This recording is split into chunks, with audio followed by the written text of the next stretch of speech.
In this week's video, we'll use the charts and the hard evidence to help us answer the questions, what's next? New highs or new lows? To view the video in full screen mode, use this icon in the lower right-hand corner of your video player. To improve the clarity of the charts, use this icon in the lower right-hand corner of your video player. This is the bullseye list that we went over after the big intraday reversal in stocks 2 weeks ago on October 2nd. Purpose of revisiting it. Has the market confirmed this? So far, it has confirmed the theory. The following week after these bullet points, the S&P 500 gained 63 points. This week, it gained 18 points. Let's put some context around those two figures. Back on October 7th on Twitter, we talked about short covering rallies. The longer a rally goes on in hours, days, weeks without a quick give back, the lower the odds it is based solely on short covering. A textbook short covering rally is a short burst that is typically given back shortly thereafter. And we covered the concepts last week. Have we seen that in the last 2 weeks? We have not. This is a close-up of a weekly chart of the S&P 500 index as of the close on Friday, October 16th. We've seen really just the opposite in terms of givebacks.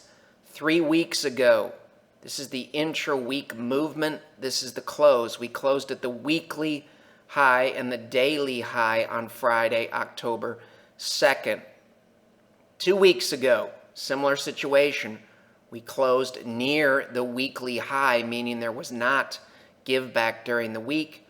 And this week, once again, we closed at or near the daily high on Friday and the weekly high for the week as well. So far, this does not look like a short covering rally only move in stocks. Is short covering a big part of it? Sure it is. But there's something else at work here as well. At least that's what the price action has been telling us. Shifting gears to the main topic of the video, the probability of the stock market going on to make new highs relative to the probability of the stock market going on to make lower lows. Notice the term probabilities acknowledge that either scenario or case is a distinct possibility. We're open to all outcomes. This analysis just speaks to those probabilities. Fibonacci retracements, what do they help us with?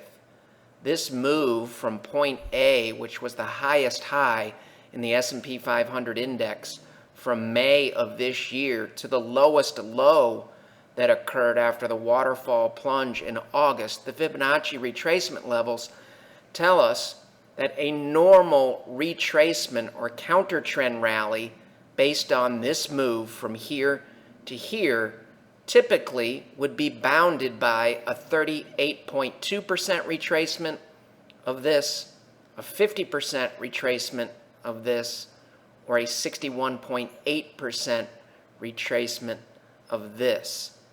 If we stay within those bounds, that tells us that the odds of the downtrend continuing are higher and the odds of going down to make a lower higher, meaning we flip over to a daily downtrend. If we go up to the fibs, that looks like a counter trend rally, and then the primary trend would resume and we would go on to make lower lows. Nothing particularly convincing here, but it does speak to probabilities. We have now closed over the 38.2% retracement, the 50% retracement, and on Friday, right at the close on October 16th, we exceeded the 61.8% retracement, which was at 2032.45 based on high-low close. We closed above that at 2033.11. Now, like resistance, this could be resistance still. So this is really still in play and has not been determined one way or another. But we did exceed it, and it does speak to improving probabilities of going on to make a higher high with a new bullish trend and waning probabilities of going on to make a lower low. Do we have other evidence? We do. Since the S&P 500 chart exceeded the 61.8% retracement by a razor-thin margin, let's look and see what we can learn from SPY, or the S&P 500 ETF. This is a daily chart. Same exact concepts. We're using closing prices. The highest close, point A, to the lowest close, point B. We have now exceeded the 38.2%, 50%, and 61.8% retracement levels, which tells us that the probability of a new trend starting is higher today than it was just a few short days ago, and the probability of going on to make a lower low is now lower. It's not zero, it's just lower. The level was 201.87. We closed well above that at 203.27 on the daily chart of SPY on Friday, October 16th. You might say, Chris, that's great, but I prefer to use high-low close bars. We think they're both relevant, so that's a legitimate question or concern. If we use high-low close bars for the exact same analysis for SPY, we have exceeded the 38.2, the 50%, and now the 61.8%. In fact, we've closed above this level 1, 2, 3, 4, 5 times now, which again just speaks to probabilities, nothing less, nothing more. Again, looking at an S&P 500 daily chart as of the close on Friday, October 16th, this is textbook. What once acted as support, what once acted as support, what once acted as support may now act as resistance. We broke above these levels here, all of them, and then we came back and had what is relatively normal, a relatively normal retest. And it appears as if what once was resistance may now act as support. We bounced at a logical level, and then we went on to make a higher high. We also have a lot of white space in this chart here. This is the waterfall plunge. Of course, we do have other forms of potential resistance, but if you use horizontal resistance, there's a relatively clean path up into this area here and even into this area here. This chart can also help us with our probabilities of a lower low relative to a higher high. As we've discussed in the past and on Twitter, this is a double bottom potentially, or a W formation. It looks like a bottoming process so far, telling us now that we've retested that. This is all logical. This also aligns with improving probabilities of a new bullish trend. Doesn't speak to certainties, just odds. Now we're looking at a weekly chart of the S&P 500 as of close on Friday, October 16th. 1 point and 1 point only. In terms of this indicator, RSI, weekly RSI, closed at 50.36 on Friday. That's the first time it's been able to recapture 50 since early to mid-August. All things being equal, you'll notice in a bullish profile here, RSI tends to stay above 50. We'd really prefer to see it get above this level here, but this is a step in the right direction. Now let's look at a historical example during the 2010 flash crash correction. Notice during the bullish period, weekly RSI tends to stay above 50. During the correction, it tends to stay below for the most part. Once we recapture RSI 50 and hold it, that's a key, you want to hold it, then the stock market went on to do some good things. This is also important. We recapture 50 here, and we have a counter trend rally within the context of a new bullish trend. In 2015, it is extremely possible, even under the most bullish scenarios, that we would see a multiple week counter trend rally at some point. Later on, when we look at trends, it will also tell us to keep an open mind about some give back before we see something like this. That too is just one of many scenarios, but one that we absolutely positively have to acknowledge and respect. If you're a client, how are we acknowledging and respecting this scenario here? Our allocations do it. We haven't put 100% of our assets back in the stock market.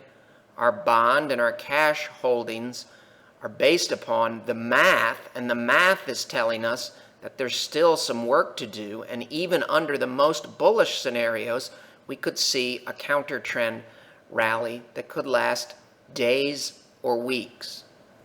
Now we're looking at a daily DeMark chart of the S&P 500 index. DeMark charts and indicators are proprietary tools from Market Studies LLC. Point of the exercise. This is the October low here. If you know DeMark, you know that a 9 paired with a 13 can tell us that we have trend exhaustion. In this case, this was trend exhaustion in the bearish direction. The 9 and 13 tells us that the probability of a reversal is higher, and we indeed did get a reversal. This line here is really what we're focusing on. This is a DeMark proprietary indicator. It's a TDST line. What does it tell us? It tells us that when we get this qualified break, and how do I know it's qualified? The line stops, telling us that this has been broken in a qualified and meaningful manner. What it tells us on the daily chart, it also speaks to probabilities. It tells us that in the world of DeMark, that the trend has flipped from down on the daily chart, and now the probabilities favor a bullish trend. The other thing that it tells us is when you get the qualified break here, it tells us that the probability of carrying to a 913 count in the other direction is higher. And you can see it takes time to get to a blue 9 paired with a red 13. All of this in this case was extremely helpful. All of these indicators and counts also help us with probabilities, not certainties. How can we use this in the present day? Now we're looking at the same DeMark chart with the same proprietary DeMark indicators from Market Studies LLC. We have a qualified TDST break on the daily chart. As we just noted, that helps us with probabilities. In DeMark's world, we were in a downtrend, and now the probability of us moving to an uptrend is higher when we get this qualified break. It also tells us that the probability of this trend carrying out to trend exhaustion and at least to 1913 count in this direction, as it did late in 2011 and into 2012, that probability is now higher. The present counts, and there's multiple counts, we're only on a 2 count here, meaning that stocks would rally for quite some time to get to a 913. If we go to the combo count, it's a 2-2. We would need to get to a 9 and a 13. Aggressive sequential, a 2, and aggressive combo also a 2-2. This, like all of the other charts that we've looked at, does not speak to certainties. It just tells us the probability of a trend reversal and the stock market going on to make higher highs, or at least moving in this direction for multiple sessions or possibly even multiple weeks or months, is higher today than it was prior to this qualified DeMark TDST break on the daily chart. As we noted earlier, the S&P 500 on Friday closed near the daily high and the high for the week. Were there people or institutions hedging as we hit that new high on Friday? The answer is no, at least if you look at the VIX.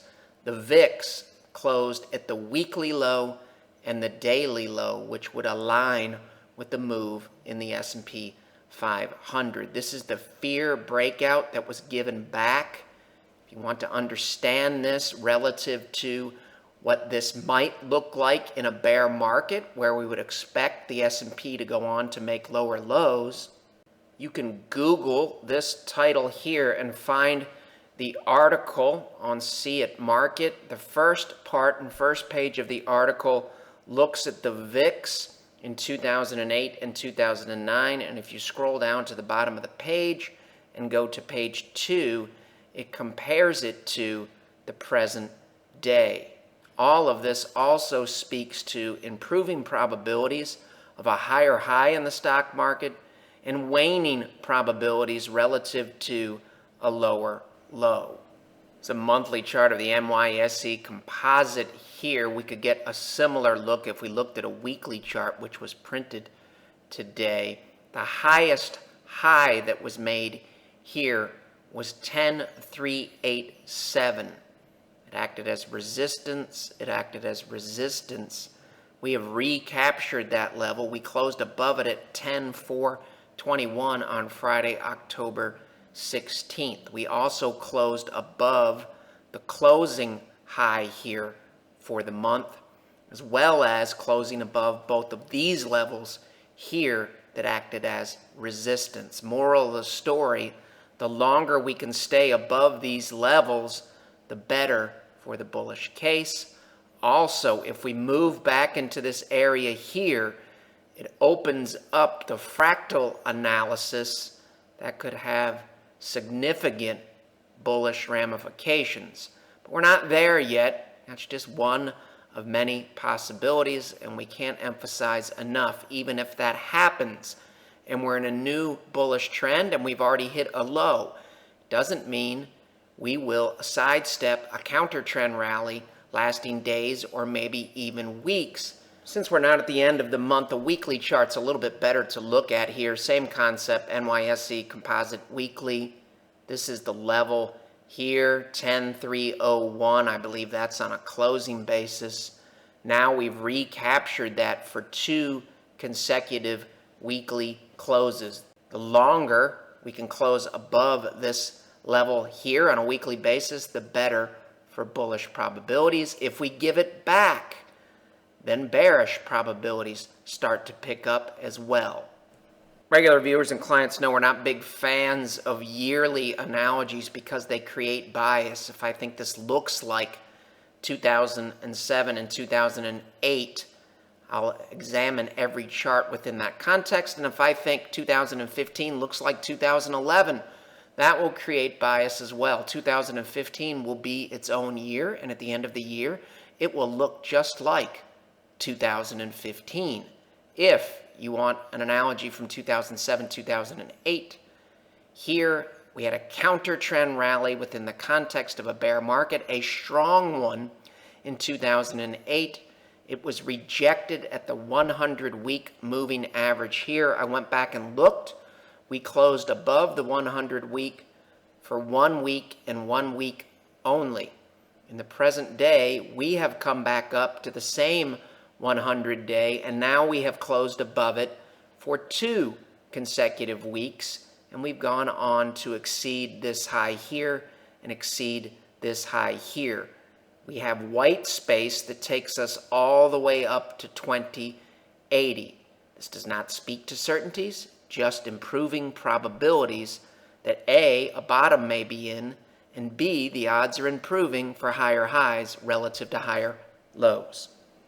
2 quick points here, S&P 500 daily. Remember last week we said that this dotted line here could possibly act as resistance. It actually did intra-week. We bounced off it and then came back down and retested this area here and then had a nice looking candlestick here to take it out. We also exceeded 3 other guideposts that we've had on this chart, 2019, 2022, and 2020, and we did it with a decent looking daily candlestick. Nothing earth-shattering about any of this. It's just that the market was able to overcome obstacles, which speaks to bullish probabilities relative to bearish probabilities. Is the broader market tagging along with the S&P 500? It is. Similar situation here, resistance, resistance. We broke out, retested it, and then on the daily chart, we made a higher high, and we have white space in here inside of this box that possibly could get filled relatively quickly. If we are in a new bullish trend, and that's a big if, where is an area where a multiple week or multiple day counter trend rally might begin again, because we just had a multiple day counter trend rally. These are all logical levels, 2040 on the S&P 500, 2046, and we have this downward sloping trend line all in the same area. So we have a big test coming between 2040 and 2050. The model doesn't predict what's going to happen here. The model is already allocated properly based upon what we know today. If we get rejected here, the evidence will not be improving and we would not be adding to our growth positions. If we break out, it would continue to improve. If we bounce off and move in this direction, as we did maybe in 2011, we still have bonds that are doing well and trending well. The weekly charts for bonds look good, and cash. The market will decide what we do with our allocation going forward and how we tweak it. The buys that we've made on the growth side since this Friday here, October 2nd, got us back in line with the observable evidence. We're still in line, and we'll continue to manage against that next week. So Dow daily, somewhat of a mixed bag. As we noted last week, we cleared all of these areas here. We went on to make a higher high on the daily chart. We've closed above the blue 50-day moving average for several days now. Bad news, or potential hurdles above a downward sloping 200-day and a trend line here. We use some of these external tools to help us with implementation within the context of the rules. These are some tools that are available at stockcharts.com. It's a daily chart of the S&P 500. We were able to close above the daily pivot here, and we were also able to clear resistance on Friday in this general area here. You'll see the next resistance level using these indicators, this is not the only resistance level, is above 2080. All things being equal, the probability of good things happening is higher when you're above these daily pivots here. Similar situation using the same tools from stockcharts.com. We finally closed above the 2 weekly pivots that we've been watching. This also speaks to improving probabilities for higher highs and waning probabilities for lower lows. If you'll remember on Twitter, when the market model was telling us to be patient, we showed several times that the S&P 500 was below the daily, weekly, and monthly pivots. Now we're above the daily, weekly, and monthly pivots. This is a pivot here, this is a pivot here, speaks to probabilities. This chart becomes more meaningful if it carries into the end of the month. Numerous charts that we've covered this week are charts that we were using on Friday to try to make better decisions from a probability perspective. This is a daily chart of the S&P 500. This is the range that we've been in since the waterfall plunge. Support at the lower end of the range, support at the lower end of the range. On the upper end of the trend channel or range, resistance. It acted as resistance again here and here. And on Friday, we broke above this trend channel here, which also speaks to improving probabilities. This channel may also have wider or broader implications. If we look at the upper channel and the lower channel, markets often like to have parallel upper and lower trend channels. You can see these same slopes here acted as support, resistance in the general area, same slopes and channel, resistance, same slope, resistance, here. Point of the exercise, what once acted as support may now act as resistance, and what once acted as resistance may now act as support. We broke above this line here. Could this be a false breakout? Absolutely, positively, yes. So the longer that we stay above this level here, the better. Often you break a resistance line and then just give it right back. We also have the dotted trend line here to deal with and these horizontal levels here. Our allocation is based on the facts on this given day, and our allocations don't have anything to do with probabilities of where we may or may not go. If we go on to make higher highs, the data will improve. If we're rejected and we go down for 3 weeks, the data will start to deteriorate. And if we go down and make a lower low, the data will deteriorate. So the model doesn't necessarily have to anticipate, nor does it anticipate. All of this helps us with implementation and confidence and probabilities. The important part of this might be if we're back in the upper trend channel here, we might move to 2100. We may even move above 2130 if we went from the lower end of the channel to the upper end, or the lower end to the upper end. We'd be at the lower end and the upper end would be here or literally off the chart. None of this is a prediction about what's going to happen. It just speaks to improving probabilities of these things happening. Regular viewers and clients know that these are weekly moving averages that the market model uses. There's nothing particularly magical about them, and that's why the market model is highly diversified, using multiple moving averages on different time frames with multiple indicators and multiple risk-on, risk-off ratios. They all help us with those probabilities. This is what a risk-off period looks like in the stock market, where price is below both moving averages, blue is below red, and the slopes of both are down. This is March of 2009. We can see this. The probabilities are improving. This is now a full-bore bullish look where price is above both moving averages, blue is above red, and the slopes of both are up. How does the same chart look today? The answer is it looks more like a full-bore bullish look now. This is weekly CCI here. This is the Commodity Channel Index from StockCharts.com. Won't go into too much detail here, but we said a few weeks ago, 2 weeks ago, that we like to see this come out of oversold territory. We have. This is an extremely rare and oversold reading. We went back and we looked.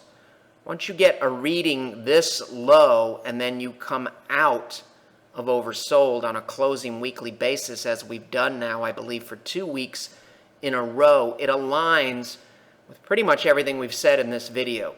It aligns with either a bottom is in and we're going to move rapidly in this direction, or typically the worst case scenario is that a bottom is in and you may have one big scare left.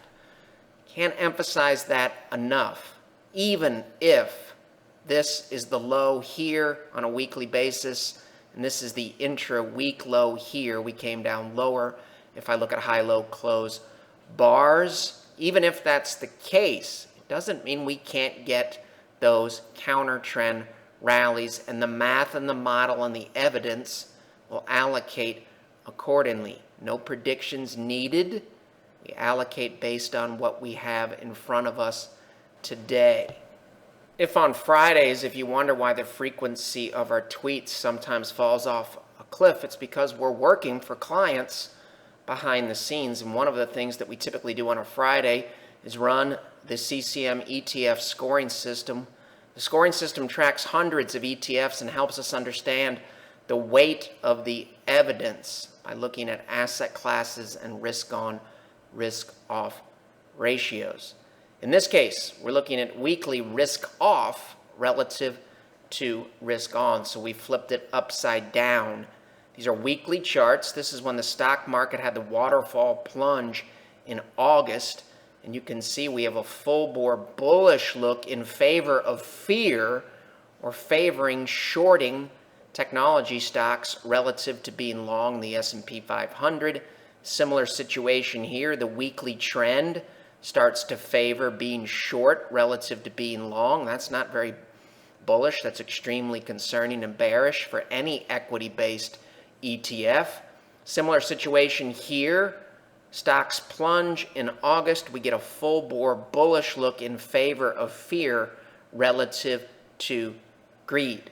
This is late August. How do the exact same ratios look today? If you're a stock market bull, the answer is they look much better. We've flipped from a full-bore bullish look, a fear look, to a full-bore bearish look favoring the S&P 500, full-bore bearish favoring being long now, and full-bore bearish against being fearful and in favor of being greedy with SPY. These charts are just part of the weight of the evidence, and they also speak to improving probabilities since the waterfall plunge in August. Let's close with a healthy dose of skepticism. Same concepts here. We're just using longer duration moving averages. Blue is on the bottom here. The slopes are all down. Price is below all. Blue is on the top here. The slopes are all up, and price is above. This is a good visual that there is still work to do. As we discussed last week, we do have improvement, but blue is on the bottom here, telling us that the longer-term trends are still heavily damaged. And this, too, tells us to keep an open mind about a retrace or some consolidation, even under the most bullish circumstances. Are there other things to be concerned about that the model tracks? Yes, this week, bonds, TLT actually outperformed the S&P 500. So bonds didn't necessarily hurt us this week. TLT beat SPY by 0.38%. TLT beat growth-oriented small caps, really crushed them by 1.65% in the last 5 sessions. And TLT, more conservative bonds, beat higher yielding and bonds that have a higher default probability by 1.14%. These are not showstoppers here, but they're just part of the, nothing says, even under the best circumstances, we have to go straight up. We'll keep an open mind about all outcomes, including a new bear market and lower lows. Those odds are never zero. They're just dropping.